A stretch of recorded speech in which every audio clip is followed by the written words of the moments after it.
Keanu Reeves stepped into the luxury boutique, the soft chime of the entrance bell barely drawing attention from the well-dressed staff. The store gleamed with elegance, glass cases displaying watches that cost more than an average person's yearly salary. He walked casually, his hands in the pockets of his worn-out jacket, scanning the collection with quiet interest. A tall saleswoman, dressed in a perfectly tailored uniform, noticed him but hesitated before approaching. Her sharp eyes took in his rugged jeans, unkempt hair, and well-worn boots. A customer? Maybe. But the kind who buys? Unlikely. Still, with a forced smile, she stepped forward. "Sir, can I help you?" Her voice carried the kind of politeness that masked subtle condescension. Keanu nodded, his eyes landing on a sleek, platinum timepiece, resting on a black velvet cushion. It wasn't just expensive. It was one of the most exclusive models in the world. He pointed at it. "I'd like to see that one." The saleswoman's lips twitched, barely hiding her amusement. A man dressed like that asking for this watch? She let out a small, airy chuckle. "Oh, sir, this model is quite rare. It starts at around $300,000. Keanu simply smiled. "I know. I'd still like to see it." She hesitated, then, as if indulging a joke, unlocked the case and placed the watch in front of him. "It's quite a masterpiece," she said, watching him closely. "Designed for people who appreciate true luxury." Keanu lifted it carefully, running his fingers along the polished surface. He turned it over, examining the engraving on the back, the weight of it in his palm. "It's nice," he murmured. The saleswoman folded her arms, smirking. "I'm sure it is. But we do have more affordable options." Her tone was lighter now, almost teasing. "Something more suitable?" Keanu set the watch down, his fingers resting on the glass counter. There was no change in his calm expression, no flicker of offense. Instead, he looked at her, really looked at her, as if studying something deeper than just her words. The saleswoman's smirk widened, taking his silence as uncertainty. "I mean, of course, it's good to dream big," she added with a chuckle. "But this is for a very particular kind of clientele." Keanu exhaled softly, tapping his fingers once against the glass before slipping his hands back into his pockets. He gave her a small, knowing smile. "You're right," he said, his voice even. "It is for a very particular kind of clientele." And then, just as smoothly as he had entered, he turned and walked away. The saleswoman watched him go, her amusement lingering, until a sudden movement behind her made her freeze. A second employee, a senior manager, had just walked out of the back office. He was staring after Keanu, his face pale, his hands gripping a clipboard like he'd just seen a ghost. Her smile faded. Something was wrong. Something big. The saleswoman frowned as she watched her manager's expression shift from confusion to sheer panic. He placed the clipboard down with shaky hands and took a step forward, his eyes locked on the exit where Keanu had just walked out. What just happened?" he stammered, his voice lower than usual. The saleswoman turned to him with an amused chuckle. "Oh, just some guy browsing." She gestured toward the watch counter. "He wanted to see the platinum model. Thought he could actually afford it." She smirked. "It was cute." The manager's face drained of color. "Cute?" he repeated, almost in a whisper. His eyes darted between her and the counter. Did he say anything? Anything at all?" She shrugged, still finding the whole thing ridiculous. "Not much. Just that it was nice." And then he walked out. "Why?" The manager let out a shaky breath, gripping the edge of the counter for support. His fingers tapped nervously against the glass as if trying to process something impossible. "You do know who that was, right?" His voice was quiet, but the weight behind his words made her shift uneasily. She blinked. "What? Number? Just some guy." The manager slowly turned his head toward her. disbelief in his eyes. Some guy? That was Keanu Reeves.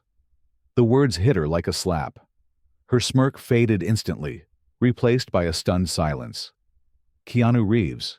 The Keanu Reeves. The man whose name was recognized across the world? The same one who had an estimated fortune worth hundreds of millions? Her throat went dry. The realization crawled over her skin like ice. She had just laughed at Keanu Reeves for wanting to buy a luxury watch. A sickening feeling settled in her stomach. She turned back toward the entrance, as if expecting him to reappear. But he was long gone. The boutique had returned to its usual quiet hum. Customers murmuring, watches gleaming under the soft lights. But to her, the air had shifted. The manager shook his head, his voice laced with frustration. "Do you have any idea what you've just done?" The saleswoman swallowed, her confidence slipping.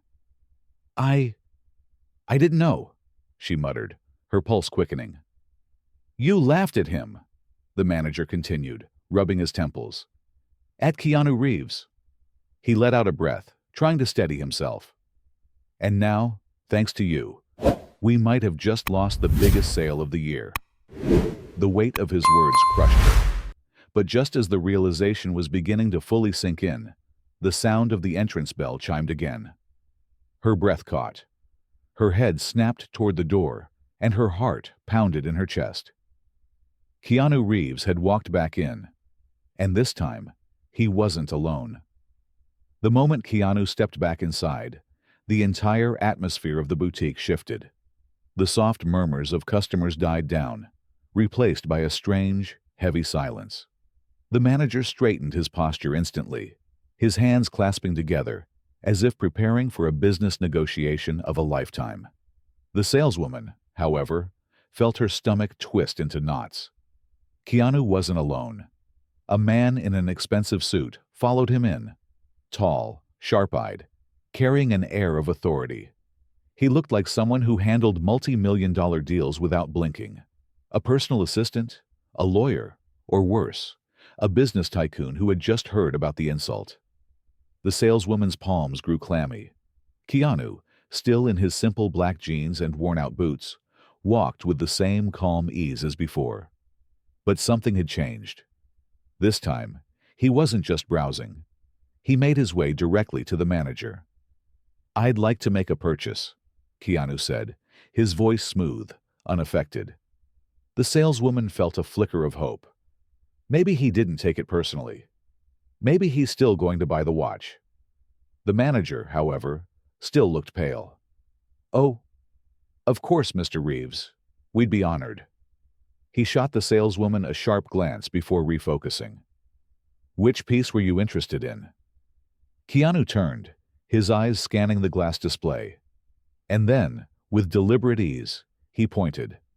Not at the platinum watch he had admired earlier, but at the most expensive watch in the entire boutique. The one-of-a-kind handcrafted masterpiece, priced at a staggering $700,000. The saleswoman's jaw nearly dropped. The manager hesitated. "Sir, that is an exclusive collector's piece. I'll take it." A hush fell over the store. The customers who had been pretending not to listen suddenly stopped what they were doing. Even the other salespeople stole cautious glances. The suited man next to Keanu nodded, stepping forward. "Mr. Reeves would like to pay in full." He pulled out a sleek black credit card and placed it on the counter with quiet finality. The saleswoman felt her knees weaken. This wasn't just a purchase. This was a statement. Keanu could have walked away. He could have let her rudeness slide and never returned. But instead, he came back, not just to buy a watch, but to remind her of the very thing she had failed to recognize. The man she had laughed at was someone who didn't need to prove himself. Yet here he was, doing exactly that, with absolute class. The manager fumbled to process the transaction, his hands shaking slightly as he handled the rare, exquisite timepiece.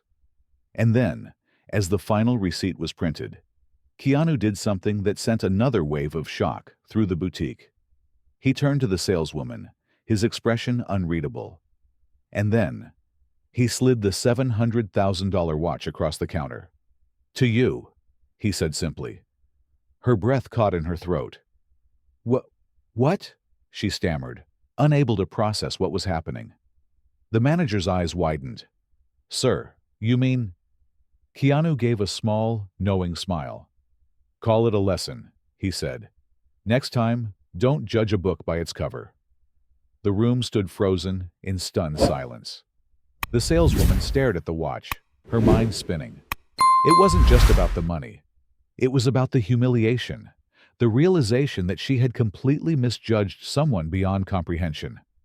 Keanu turned without another word, walking toward the exit. And just like that, he was gone. But the lesson he left behind? It would stay with her forever. The boutique remained silent, long after Keanu had walked out. The saleswoman stood frozen, staring at the watch he had just gifted her. A $700,000 timepiece, handed to her as a lesson. The weight of what had happened sank into her chest like a stone. She had mocked a man who turned out to be the most gracious, most powerful person in the room. A man who had every reason to humiliate her in return, but instead chose to teach her something she would never forget. The manager let out a shaky breath, his face pale. "Do you have any idea what you've just done?" he muttered under his breath. The other employees exchanged glances, their eyes wide with shock. The customers, still lingering in the store, whispered in hushed voices, some of them already typing on their phones, no doubt spreading the story online. The saleswoman felt her heart hammering. This isn't real," she whispered. Her fingers trembled as she touched the watch. It felt cold, heavy, undeniable. The manager pinched the bridge of his nose. "Oh, it's real. And you just got publicly humbled in the most expensive way possible." The realization hit her like a freight train. This wasn't just about a watch. This was about the way she had treated people. The arrogance, the judgments, the way she had assumed wealth came dressed in designer suits and expensive shoes. And now, she had been proven wrong by the very man she had mocked. A lump formed in her throat as she replayed the scene in her mind. The quiet dignity with which Keanu had handled everything. No anger, no cruelty, just a lesson. Her hands clenched into fists. She couldn't keep the watch. Without another second of hesitation, she turned and bolted for the door. The city outside was bright, the streets bustling, but she barely noticed. She scanned the sidewalk frantically. Keanu was nowhere to be seen. Her breath hitched. She had to find him. She had to fix this. Panic surged through her as she stepped onto the pavement, her eyes darting in every direction. But the man who had just taught her the most painful, most valuable lesson of her life was already gone.